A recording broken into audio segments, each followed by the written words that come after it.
할렐루야.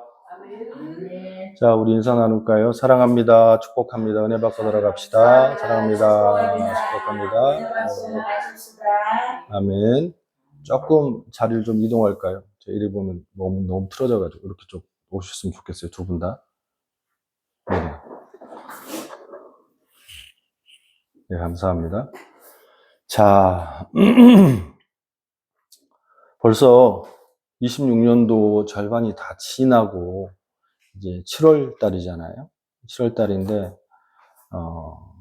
좀 겨울이 지나간 듯 하다 보니까 벌써 이제 1년이 반이 지났어요.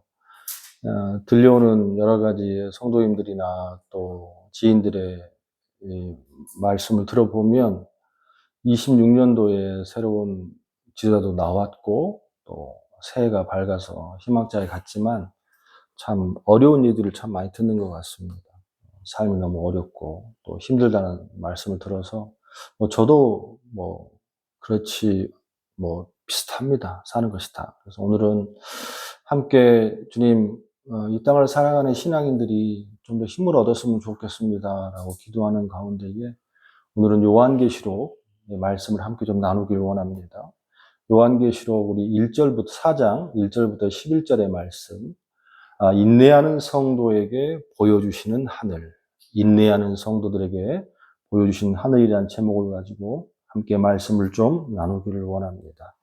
다들 어려워요. 어려워서 힘든 것 같아요. 그럼에도 불구하고 이 말씀이 여러분 가운데에 힘이 되고 은혜가 된 말씀 되기를 주님으로 축원합니다. WHO 세계보건기구에서 21세기 최대 질병 하면 나와 있죠. 첫 번째가 에이즈, 암. 그런데 이제 그 세 번째로 들어간 게 우울증이에요, 우울증. 우울증이 현대인들에게 가장 무서운 질병 중에 하나라고 합니다. 네, 보니까 미국은 지금 한 37%가 다 우울증에 걸려 있고 한국도 마찬가지인 것 같아요. 저는 한국에서 이런저런 소문들을 참 많이 듣잖아요. 한국 사람들 자살한 사람도 많고 막 그렇지 않습니까? 그런 걸 보면서 저는 제가 생각하기에 우울증이 가장 심한 세대가 10대, 20대가 아닐까 생각을 했어요. 왜냐하면 10대들은 한국 애들은 이 학업에 대한 스트레스가 어마어마하잖아요. 또 수능을 봐야 되고 대학을 가야 되고. 그래서 10대, 20대가 가장 힘들고 어려운 세대일 거다. 또 자살하는 애들도 많이 뉴스에 나오고 막 그러니까. 그런데 모 국회의원의 보고서에 보니까 건강보험심사평가서의 2023년도 기준입니다. 봤더니 890만 명? 890만 명이 우울증, 조울증 이런 것 같아요. 지금 우리가 5천만이 넘었습니까? 줄고 있다고 그러잖아요. 그러면 거의 5분의 1? 이런 건데, 근데 한국 사람 정서에 정신질환, 우울증 이런 것을 잘 내세우려 하지 않기 때문에 표면적으로 건강기록 부상에 이 사람 우울증이나 조울증 치료를 받은 사람이 한 900만 명이라 그러면 이거보다 훨씬 더 많을 것이다. 1000만 명이 넘어간다. 이런 통계가 나와 있어요. 그렇다면 보통 4명 중에 1명은 정신과 치료를 받고 있고 또한 그런 가운데 치료받지도 않고 자기가 우울증인지도 모르고 살아가는 사람들이 추정하기는 1500, 한 1600 이렇게까지 얘기를 하시더라고요. 힘든 세대다. 이렇게 그러면 어느 세대가 가장 힘들 것인가? 저는 10대, 20대로 생각을 했는데 통계를 보니까 가장 우울증이 많은 세대가 50대가 단연 1위입니다. 그리고 그 다음이 40대가 2위, 60대가 3위, 70대, 80대는 이제 없고요. 그러니까 왜 그러지? 나는 그런 생각을 했어요. 왜 10대, 20대가 힘들지? 왜 40대, 50대, 특히 50대면 이제 아이들도 클 만큼 크고 좀 안정이 되고 그렇기 때문에 좀 살기 좀 다르지 않을까라는 생각을 했는데 그렇지 않다라는 거예요. 가만히 보니까 제가 50대잖아요. 제가 50대인데 보니까 이런 것 같아요. 시간이 지나면 10대 때, 20대 때, 30대 때 시간이 지나면 졸업하면 좋아지겠지. 20대 취직하면 좋아지겠지. 결혼하면 좋아지겠지. 40대에 애 낳으면 좀 행복하겠지. 근데 50대면 이제 흰머리가 희끗희끗해지고 여러 가지 삶이 참 어려워지잖아요. 그런데 시간이 지남과 동시에 삶이 조금도 나아지지를 않더라는 거예요. 이 땅의 삶 자체가. 내가 성장하고 무엇인가 준비하는 그 기간보다도 세월이 너무 빨리 흐르고 또 너무 우리에게 다가오는 압력이 크다 보니까 50대가 가장 힘들고 어렵고 40대가 가장 힘들고 어렵고 나와 있지는 않지만 자살률 1위가 50대 남성입니다. 50대 남성. 뭐 더 심해질 것 같아요. 지금 이제 40대부터 이제 한국에서는 명예퇴직이 그냥 잘리는 거죠. 근데 애들은 이제 고등학교 뭐 이제 대학교 갈 시기에 너무 감당이 안 돼서 이대로 살다가는 60대 가도 달라지지 않겠구나. 그러면 70대가 노인인데 뭐가 달라질까? 그러니까 확 오는 거지. 인생이 참 너무 힘들고 어렵구나. 그래서 50대가 가장 어려운 것 같아요. 이게 참 공감이 되는 것은 왜 그러냐면 제가 그 세대를 살고 있고 또 50대고 그러다 보니까 참 마음이 아프고 어느 성도의 얘기를 들으면서 공감이 참 많이 됐습니다. 그런 맥락 가운데에 하나님 오늘은 성도들에게 위로를 좀 주고 힘을 얻을 수 있는 말씀을 주셨으면 좋겠습니다 라고 기도하는 가운데에 오늘은 계시록 4장의 말씀을 갖고 왔는데 이 말씀이 우리가 4장 1절부터 11절까지의 말씀을 함께 보았는데 참 은혜가 돼요. 우리가 계시록 하면요. 이 계시록이 조금 누명을 많이 썼어요. 무슨 누명을 썼냐면 많은 신천지라든지 요즘에는 양주의 허경영까지 이 계시록 말씀을 가지고서 또 아니면 안산홍 또 어머니의 교회 뭐 이런 거 있지 않습니까? 세계 선교회 뭐 이런 사람들이 이 계시록을 가지고 너무 종말에 초점을 맞춰서 성도들을 유혹하고 그 사람들을 쇠뇌시키기 위해서 이 말씀을 했는데 이 계시록은요, 물론 종말론적인 메시지가 없다고 볼 수는 없습니다만 사실은 이 계시록은요, 편지글입니다. 편지글. 어떤 편지글이냐면 우리가 말하는 그 666도 사실은 게마트라 수사법으로 본다면 그 말을 하나씩 하나씩 숫자를 분석하면 한 글자가 나와요. 그게 누구죠? 네로입니다. 네로.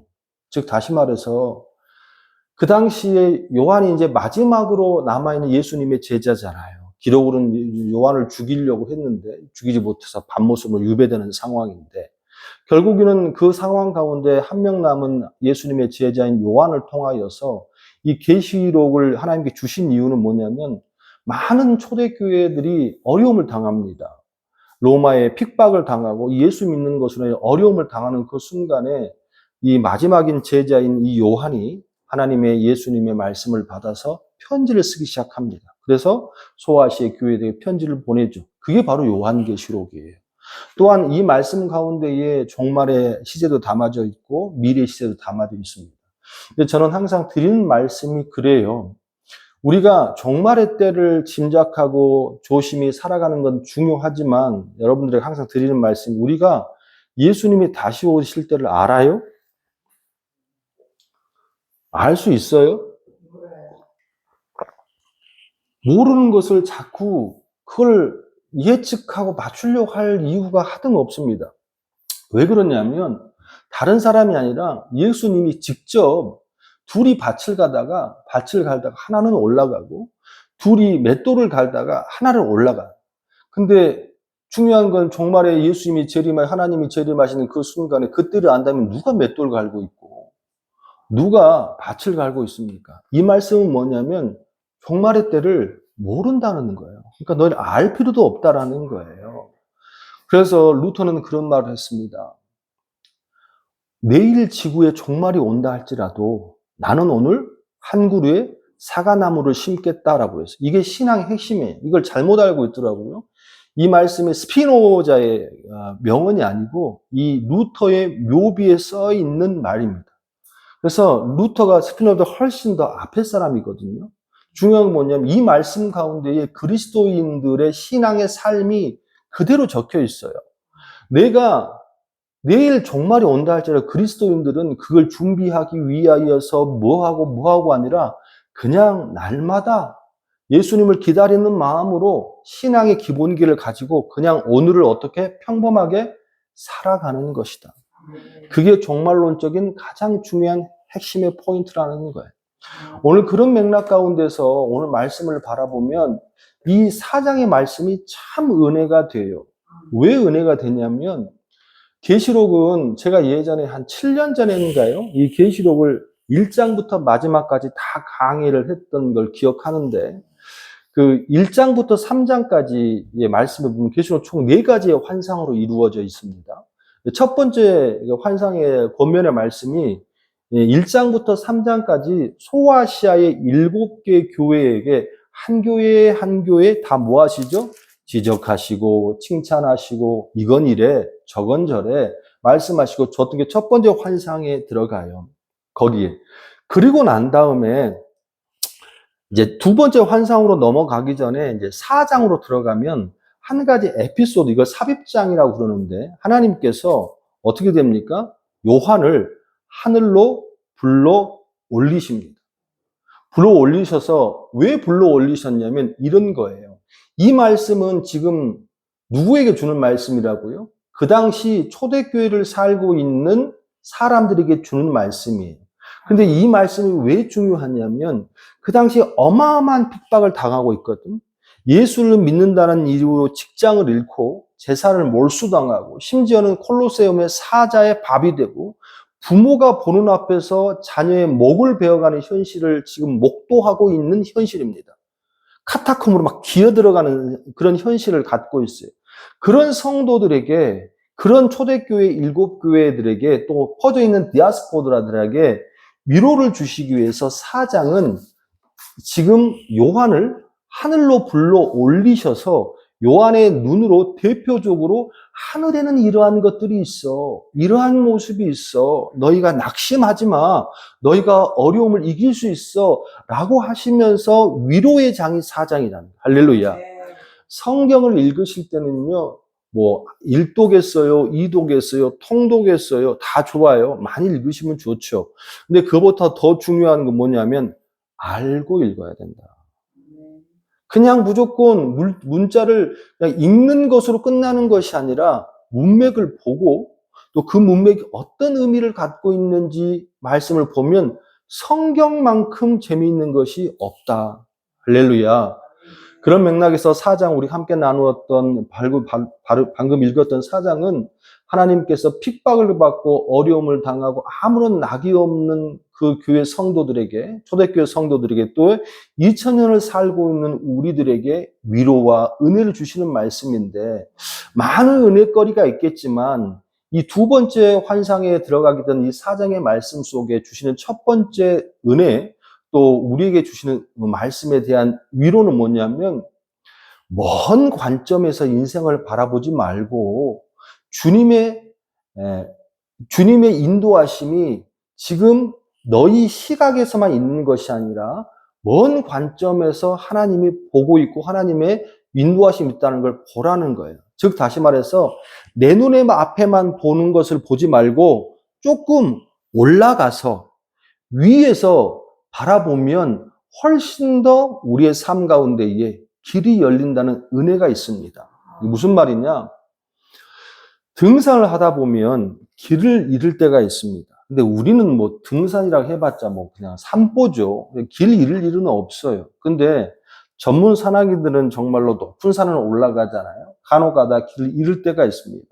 그러면 일반 사람들은요, 내 시야에서, 내 관점에서 내가 모르는 길이 오면 자꾸 어떻게 하려고 그래요?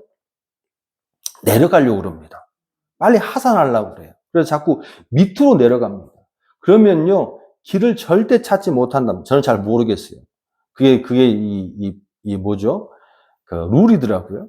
길을 찾을 수가 없고 자꾸 그 자리에서 맴돈다는 거예요. 그러면 어떻게 되느냐? 내가 이 시점에서 길을 잃고 어려움이 생기면 그 상황에서 자꾸 위로 더 올라가라는 거예요. 그 위로 올라가서 바깥에 가려진 시야를 내 현재 위치를 볼 수 있는 곳에 가서 내 위치를 첫 번째 파악하는 게 1번이라는 거예요. 할렐루야. 그러면 내가 어떻게 갈지를 알 수 있다라는 거예요. 그런 맥락을 보니까 그게 생각이 나요. 제주도 가면 참 볼거리가 많잖아요. 첫 번째는 뭐 도깨비 도로도 있고, 또 조각공원도 있고, 성산 일출봉도 있고, 먹을 것도 있고, 참 많잖아요. 근데 저는 가보지는 못했습니다만, 미로공원이라는 곳이 있나 봐요. 미로공원. 이렇게 숲으로 이제 풀 같은 걸로 이렇게 가려져가지고 한 뭐 1m, 92m로 사람들이 출발해서 이 미로를 통해가지고 가는 건데 사람들이 길을 막 못 찾아요. 미로니까. 꼬불꼬불하고 꼬불꼬불. 그러면 그거 되게 당황스럽잖아요. 그런데 그거를 통제하고 보고 있는 사람이 있어. 좀 이렇게 사다리에 올라가서. 거기서 바라보면 사람들이 뺑뺑뺑뺑뺑뺑뺑뺑 맨날 그 자리를 왔다 갔다 왔다 갔다 왔다. 문득 그 생각이 났어요. 조금만 위로 올라가서 보면 출구가 보이고 이 현상이 너무나도 어리석은 현상인 것을 알고 있을 텐데 우리의 시각이 1m 80, 1m 70, 1m 60 자기 시각에 꽂혀 있는 바라보는 그 관점이 담에 가려져 있으니까 볼 수 있어 없어? 없는 거예요. 그래서 눈에 보이는 것에 길을 찾아서 아무리 돌아다녀도 그 미로를 따라서 통과하기가 쉬워 어려워? 어렵다라는 거죠. 주님께서 요한을 위로 올리시고 하늘 위에 올려서 대표의 요한의 눈으로서의 하늘의 그 휘황찬란한 예배의 모습을 보여주시는 거 뭐냐면 너희가 이 땅의 삶 가운데에 너무 힘들고 어렵지 또 너무 고달프지 어제 너희 자녀를 잃었지 너희 부모를 잃었지 그럼에도 불구하고 거기에 너무 함몰되지 말고 이것으로 끝나지 않고 조금 올라와 볼래? 하늘에 올라가서 보면 이 땅의 삶이 전부가 아니고 하나님이 함께 하신 은혜와 너희가 이 땅에서 혹 죽는다 할지라도 하나님이 지켜주신 은혜가 있다는 것을 보여주시기 원함이 사장에 담겨져 있다. 우리는 돌아봐야 돼요. 캘거리 생활이 녹록치 않습니다. 너무 힘들어요. 살아가기 힘들죠. 5식구 살아가는데 렌트비만 조금 내려갔다고 해도 3,000불 이상이 넘어가잖아요. 여러분 300만 원 월세 낸다면 생각할 수 있겠습니까? 돈 벌어서 월세 내고 사는 게 전부라는 거예요. 그러니까 삶이 퍽퍽합니다. 그러다가 간혹 가다가 제가 집회가 있거나 일이 있어서 이렇게 한 번씩 한국을 나갈 일이 있잖아요. 그러면요. 인생 무상 이런 생각이 들어요. 무슨 말이냐면 비행기를 타고 쫙 올라가잖아요. 그러면 우리는 너무 답답하고 힘들고 어떻게 살아갈고 목사도 그래요. 근데 비행기를 탁 올라가면 캘거리의 이 시내가 점점 작아집니다. 그리고 야 저기서 아둥바둥했구나. 저기서 힘들었구나. 라는 생각이 들 때가 참 많아요. 그러면서 신앙 가운데에 갑자기 불이 확 켜지죠. 우리 이 땅의 삶 가운데 너무 집중해서 너무 살다 보면 주님이 원하시는 삶의 신앙을 유지하기가 힘들다. 그런 맥락으로 말씀을 보다가 문득 떠오른 한 장면이 있어요. 마태복음 17장인데 마태복음 17장에는 두 가지의 모습이 그려집니다. 하나는 뭐냐면 17장 초반에 1절부터 한 11절까지의 말씀은 뭐냐면 예수님께서 베드로와 야고보와 그 형제 요한을 데리고 산에 오르시죠. 그 변화산이라고 그러잖아요. 거기서 변형되시고 얼굴 해같이 빛나고 그런 모습을 모세와 얘기하는 모습을 봐요. 그때에 베드로가 그런 말을 하잖아요. 이곳이 좋사오니 하나는 주를 위하여, 하나는 모세를 위하여, 하나는 엘리야를 위하여서 우리가 여기 함께하기를 원합니다. 저 푸른 초원 위에 그림 같은 집을 짓고 평생 삽시다. 이런 말을 하지 않습니까? 요 장면, 너무 환상적인 장면. 요 장면이 있는가 하면 그리고 산 밑에는 어떤 모습이 나와 있냐면 17장 15절에 보면 그 제자들에게 어떤 사람 하나를 데려와요. 10장 15절에 보니까 주여 내 아들을 불쌍히 여기소서 그가 진실로 심히 고생하여 자주 불에도 넘어지며 물에도 넘어지는지라 내가 주의 제자들에게 데리고 왔으나 능히 고치지 못하였나니 무슨 말이냐면 예수님이 없는 그 자리에 제자들에게 이 병든 아들을 하나 데려왔어요. 근데 이 사람들이 뭐예요? 전혀 능력이 없는 거예요. 아무런 능력이 없는 거예요. 예수님이 제자라고 하면 불구하고도 아무런 능력이 없고 그 아이를 고치지도 못하고 이런 모습을 보고 있는 겁니다. 이런 모습을 보면서 너무 어렵고 너무 사람 가운데 능력도 발휘되지 않은 이 모습을 보면서 이 땅의 삶 가운데에 예수님이 없는 이 땅의 삶은 아무런 의미가 없다. 하지만 그 위에 예수님과 함께하는 사람들은 어떻게 해요? 너무 황홀한 삶을 살잖아요. 저는 여러분들에게 권면의 말씀을 드리길 원합니다. 우리가 날마다 우리는 천국에 지금 올라갈 수 없잖아요. 할렐루야. 그럼에도 불구하고 그러면 우리는 요한처럼 바울처럼 올라갔으면 좋겠는데 어떻게 하면 좋겠습니까? 여러분 날마다 천국에 올라가서 은혜를 경험하는 그 경험의 장이 오늘 예배의 장이다. 할렐루야. 오늘 말씀을 통하여서 말씀을 받고 또 주님의 은혜를 받고 할 때에 여러분의 삶 가운데에 막혔던 것들, 힘들었던 것들, 모든 것들이 다시 힘을 얻고 살아가는 여러분 되시기를 소원합니다. 시각을 고정하지 마시고 위에서 바라본 은혜가 있기를 주님의 이름으로 축원합니다. 자, 두 번째 환상인 이 4장의 말씀 속에서 주님께서 우리에게 이루어 주신 말씀은 뭐냐면 믿음의 성도의 싸움은 승리할 수밖에 없다. 왜? 하나님께서 예수님께서 지키고 보좌에 앉아 계시기 때문에. 할렐루야.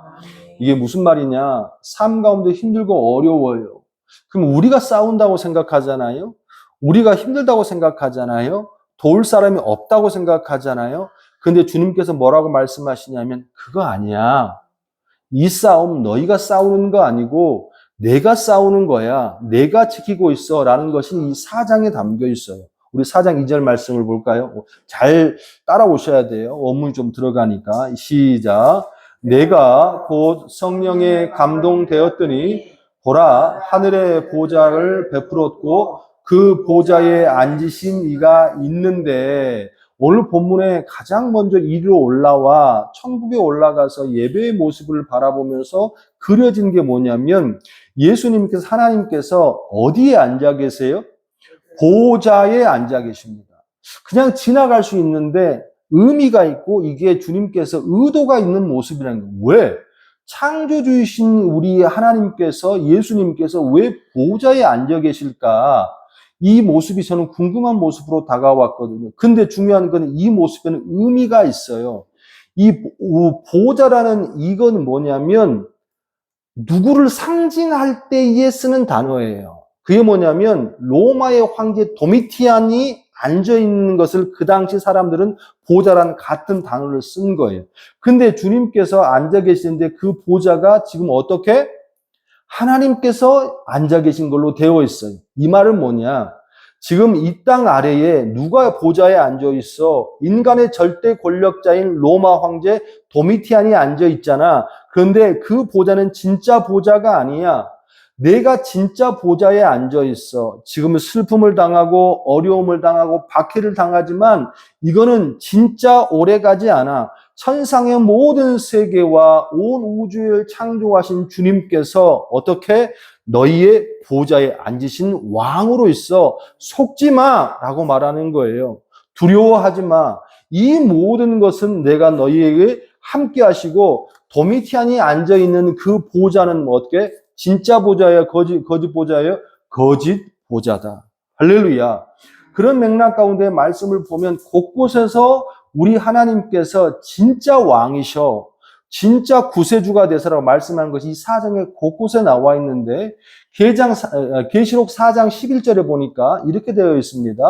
우리 주 하나님이여 영광과 존귀와 권능을 받으시는 것이 합당하옵니다. 이렇게 표현되어 있는데 이게 지금 24장로가 하나님께 찬양을 드리는 장면에서 이 모습이 나오는데 이게 우리 주 하나님이여 영광과 존귀와 권능 이 표현을 원어로 해석하면 이렇습니다.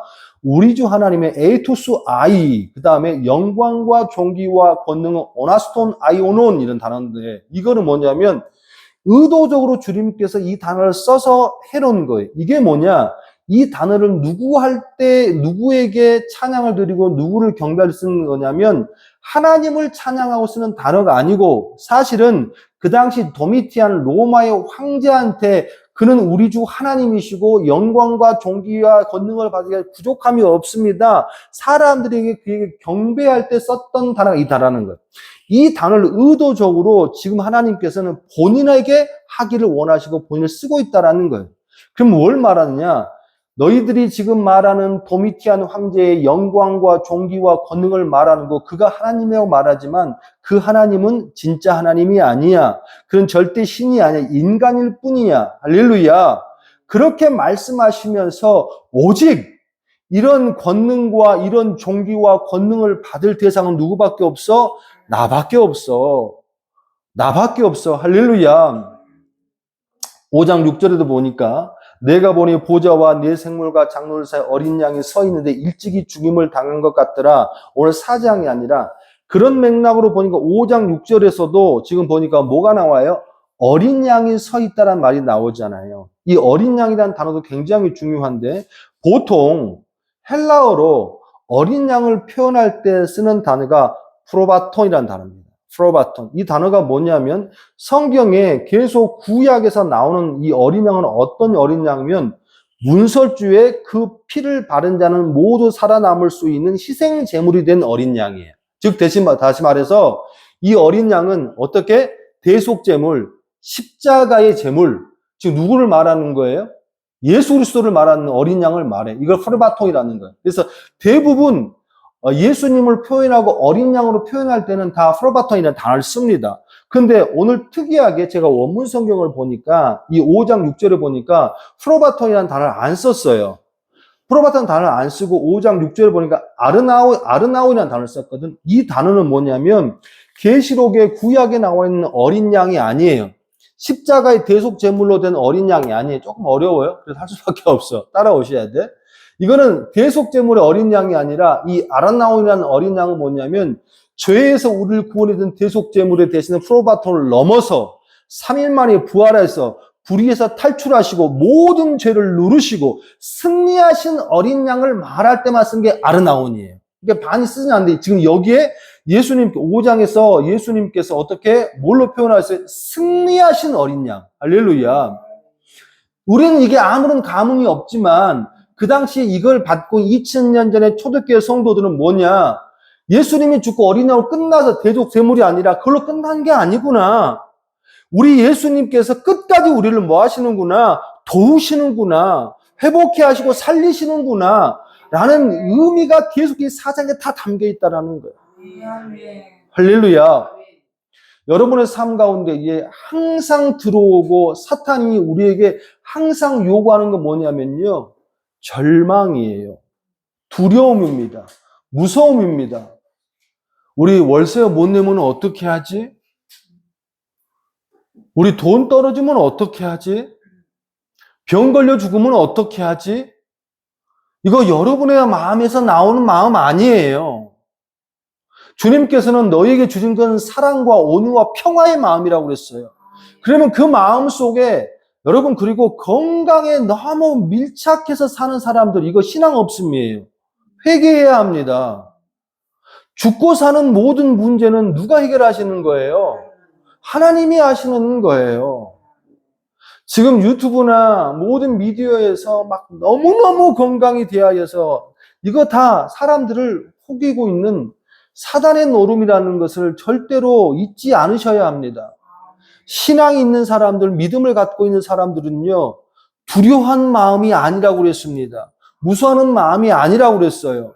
무슨 말이냐? 그렇다면 우리 마음속에 두려워하는 마음이 안 생기냐? 아니, 두려운 마음이 왜 안 생겨요? 월세가 밀리고 렌타비를 못 내고 애들이 힘들고 그러면 어떻게 하지? 걱정 들지. 그런데 루터가 그런 말을 합니다. 새가 내 머리 위로 하늘을 날아다녀. 근데 중요한 것은 절대 그 새는 내 머리 위에 둥지를 틀지는 못해. 왜? 둥지 틀려고 그러면 어이! 치면 되니까. 무슨 말이냐? 내 삶 가운데 이 두려움과 걱정거리와 슬픔은 날마다 존재하는 거예요. 사람들이 깜빡깜빡 속고 오해하는 사람들이 있더라고, 성도들 가운데에. 교회 나오고 예수 믿으면 잘 살아요. 걱정 없어요. 또 두려움 없어요. 그런 게 어디 있어요? 그런 거 없습니다. 똑같이 힘들고, 아니, 더 힘들 수도 있어요. 근데 중요한 건 힘들고 어렵다 할지라도 그게 항상 내 머리 위에 날아다니고 내 옆에 있어요.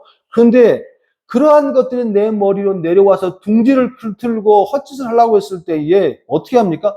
우린 칠 수 있는 힘이 있는 거예요. 그게 믿음이라는 거예요. 달리 얘기하면 내가 맨날 두려워, 걱정스러워, 맨날 전전긍긍해. 어떤 사람은 돈 때문에, 어떤 사람은 몸의 건강 때문에 이미 잡혀 먹은 거예요.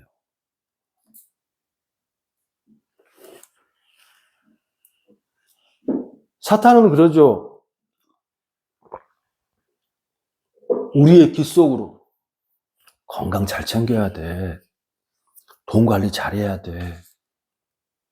다음 주에 우리 이제 마태복음 말씀을 가지고 거짓 나사로와 부자의 진실에 대하여서 함께 설교를 할 텐데 거기도 물질에서 나옵니다만 여러분 사탄이 머리 풀고 피 흘리면서 나 사탄이 이루고 옵니까? 그러지 않아요. 항상 여러분을 돕는 것처럼 항상 여러분을 위하는 것처럼 그러면서 여러분을 잡아먹는 거예요. 내가 그 어떠한 것에 너무 함몰되어 있다면 한 가지만 보시면 돼요.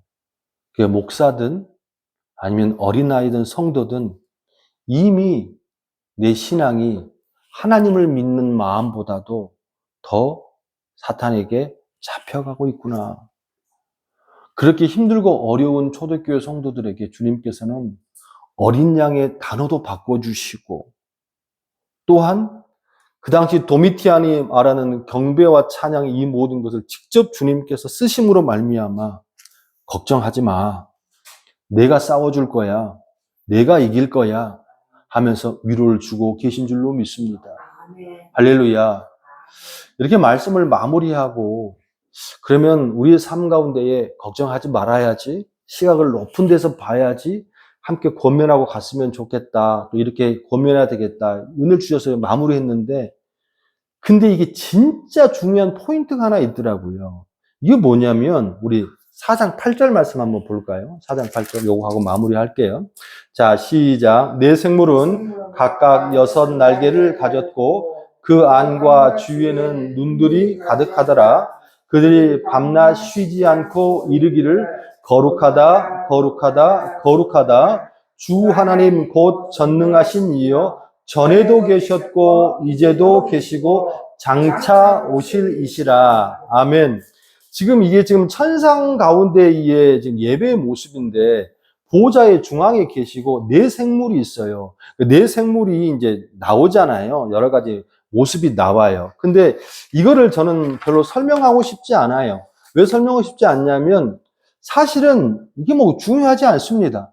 설명한다고 중요한 게 이게 중요한 게 아니고 이 모습 가운데 10절의 모습에 보면 24장로가 나오거든요. 24장로들이 보좌에 앉으신 이 앞에 엎드려 세세토록 살아계신 이에게 경배하고 자기의 관을 보좌 앞에 들으며 이르되 또 나오죠. 우리 주 하나님이여 영광과 존귀와 권능을 받으신 것이 합당하오니 주께서 만물을 지으신지라 만물의 주의 뜻대로 있었고 또 지으심을 받았나이다 하더라.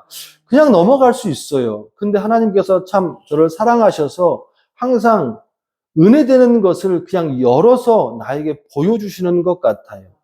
사람들이 이 네 생물이 뭐 사자 같고 독수리 같고 이게 무슨 의미냐라고 따지는데 그거 별로 중요한 것 같지 않아요. 그렇게 표현하고 말 안 해줬으면 뭐 그런 것 같아요. 근데 주님이 저한테 우리 성도들에게 주시는 가장 중요한 포인트는 뭐냐면 저는 이 24장로예요. 24장로를 보편적으로는 구약의 12지파와 신약의 예수님의 12명의 제자들 말은 24장로라고 그럽니다. 이 말은 뭐냐면 예수 믿는 모든 사람들 대표하는 사람들이에요. 이 사람들이 지금 천상에 올라가 있잖아요. 이 말은 뭐냐? 우리가 하나님을 믿고 끝까지 이기고 남은 자들은 함께 예수님과 하나님과 거기 있을 수 있다 없다? 있다라는 거예요. 뭐 이걸 너무 좋잖아요. 그런데 제가 이해되지 않는 게 있었어요. 뭐냐면 10절의 말씀에 보면 24장로들이 보좌에 앉으신 이 앞에 엎드려 세세토록 살아계신 이에게 경배하고 뭘 드려요?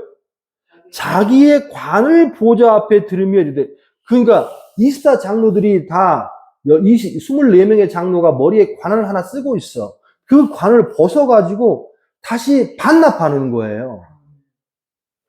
근데 이 관을 왜 반납하지? 그리고 이 관이 뭔가를 봤더니 계시록에 이 관이라는 단어가 한글 개혁성경 개혁개정에 관 이렇게 표현되어 있습니다. 원문은 조금 다릅니다. 이제 두 개의 관이 나와. 첫 번째는 디아데마라는 관이. 이 디아데마는 뭐냐면 왕들 쓰는 왕관입니다. 그리고 붉은 용이 갖고 있는 관도 이 디아데마예요. 그러니까 이건 권력의 상징이고 힘의 상징이고 세상을 상징할 때 썼던 게 디아데마예요. 그리고 우리가 이제 많이 쓰고 있는 그 면류관이라는 거 있잖아요. 면류관이 이 스테파노스거든. 스테파노스. 마라톤 우리 올림픽 제일 끝나고 나는데 마라톤 하잖아요. 그럼 면류관 씌워주잖아요. 가장 명예스러운 면류관. 이게 스테파노스인데 이 스테파노스 면류관도 관으로 표현하거든. 근데 이 스테파노스를 쓰는 사람은 어떤 사람이냐면 계시록에 이긴 자들 많이 나오죠. 계시록에 보면 이기는 자들, 이긴 자들이 뭐예요? 이 스테파노스를 쓰는 거예요. 그런데 오늘 본문의 말씀에 보니까 10절에 보니까 이 24장로들이 쓰고 있는 모든 관이 다 스테파노스입니다. 즉 다시 말하면 이 24장로들은 그 험하고 어렵고 핍박과 이러한 모든 것을 이겼다 안 이겼다? 이긴 거예요. 이겼어. 이겨서 지금 면류관을 쓰고 있고 천상에서 지금 하나님과 함께 지금 그곳에 함께 있는 거예요. 그럼 이상하지 않아요? 전 이상하지 않은가 보네. 나는 그게 참 그래 은혜가 되는 거예요. 이겼으면 그 관은 누구 관이에요? 자기 관이잖아, 자기 관. 이 땅 가운데에 지금 너무 삶이 핍박하고 어렵고 로마와 이 어려움 가운데 자식이 죽고 어쩌면 순교한 사람도 있을 것이고 모든 믿는 사람을 대표로 하기 때문에 그런 사람들이 끝까지 신앙을 지키고 이겨내서 견뎌냈기 때문에 이겼기 때문에 그 스테파노스 월계관을 쓰고 지금 여기에 있는 거라고. 이해가 되십니까? 그런데 중요한 건 그 관을 어떻게 해서 받은 관인데 어떻게 해서 얻어낸 관인데 그 관을 다시 어떻게 10절 다시 읽어봐요. 24장로들이 보좌에 앉으신 이 앞에 엎드려 세세토록 살아계신 이에게 경배하고 누구의 관이라고 그래요? 자기의 관을 보좌 앞에 드리며 이르되 11절도 읽어봐요. 우리 주 하나님이여 영광과 존귀와 권능을 받으시니 합당하시오니 주께서 만물을 지으신지라 만물의 지혜 뜻대로 있었고 또 지으심을 받았나이다. 아멘. 왜 드리지? 왜 드리지?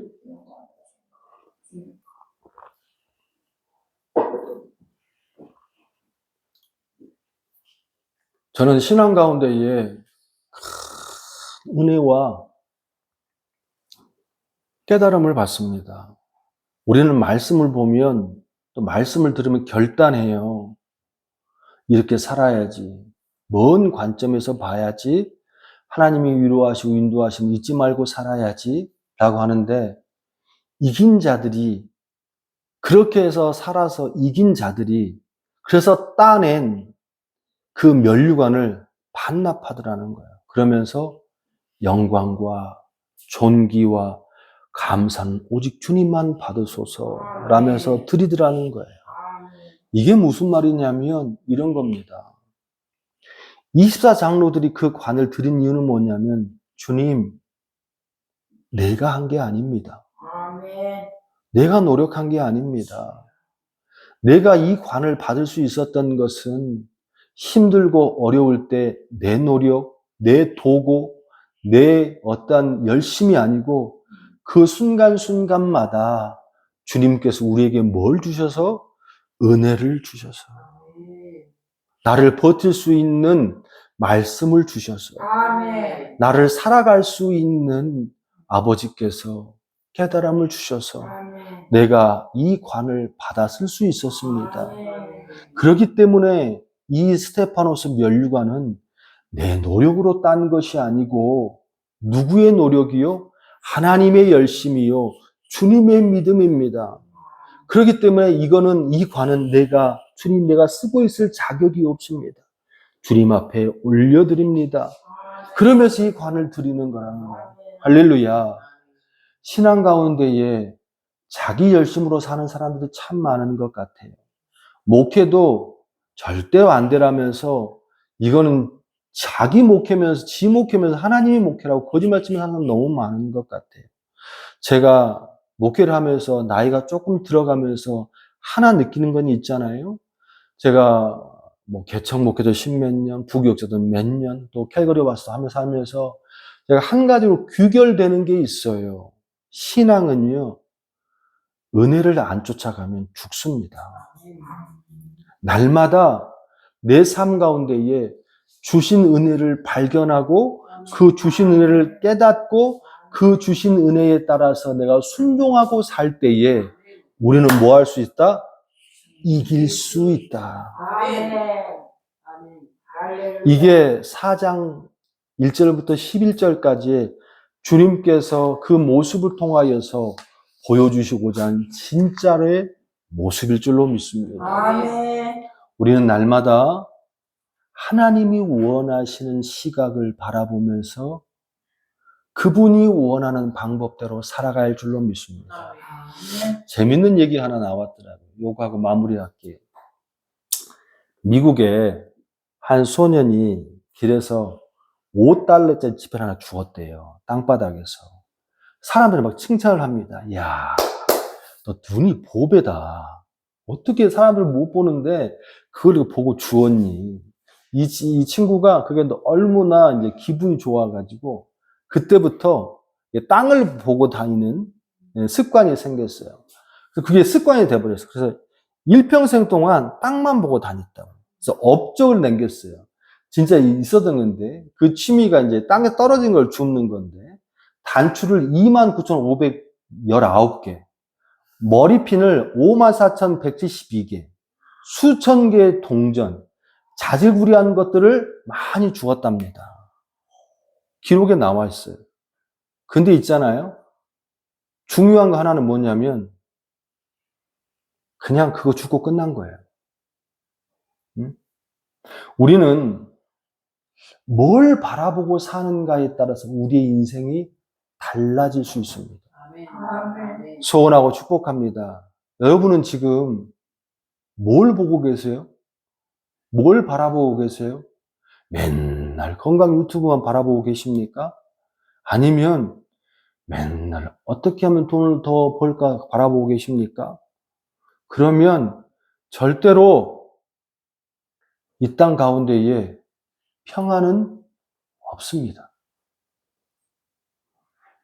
우리는 오늘 말과 행동과 입이 하나님이 뭘 원하시는지 좀 보고 삽시다. 아멘.